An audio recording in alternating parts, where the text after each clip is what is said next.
نو صرف د یوت په باره کې اتو خبرې کوو یو د ویډیو مکمل وکړو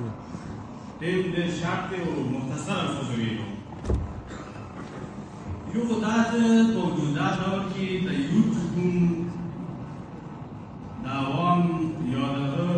مخالف ګروپ ټول خلک دي هغه حکوم نظر کې ورته ګوري یا د هغه الټا یې سیملي دا هېڅکله داسې نه شي یوت دا د انګلیش لفظ دی که دا لفظ تاسو اردو ته واړو کنورټ کړو نو هغه کې بیا نوجوان راځي پښتو کې موږ ته ځوان یو په عربي کې دې ته اتایل شي که تاسو وګورئ په قرآن کې الله وایي چې انهم فتیة آمنوا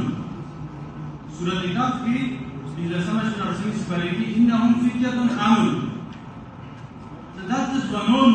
یوت ولري د یو بادشاه خلاف راپورته شو د یو بادشاه د ملک بادشاه یا د غزله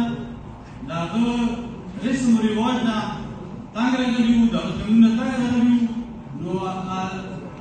څوک هم ذمه داري ولري خو د خلکو څه کوم سوچ جوړ شوی دی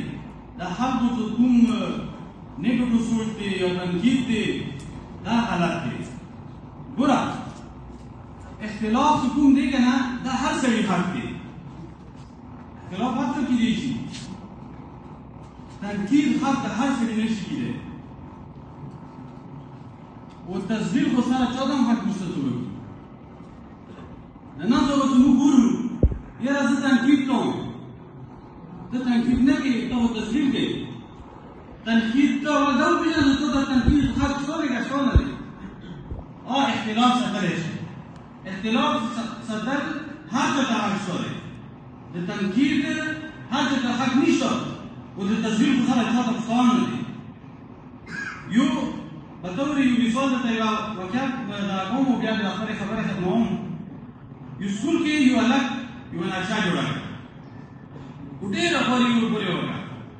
ډېر ډیزاین یې دغه وکړ او داسې بازاري چوک یې ولګوه ورته ویې لیکلو چې دا تاسو دې باندې خپل ریکمنډیشن ولیکو چې دا څرنګه جوړه نو یاره مازدیګر ورته که نه غونډ کړه چې ډاکټر چودري دروازې سیده دی چوری کړکۍ سیده دی چوری لوکیشن سیده دی مختلف نو هلک ډېر خفه شو څو سره مو دوی په یوه میاشت ورې کړې وه او دوی به نه خو ټول داسې درته راوړي ویلو ته داسې مه لیکه ته دا چې ولیکه ته دا شونې تاسو جوړ نو ته کله بله یې تېره کړه ورته ویې لیکلو چې دا شونې تاسو هم یو دغه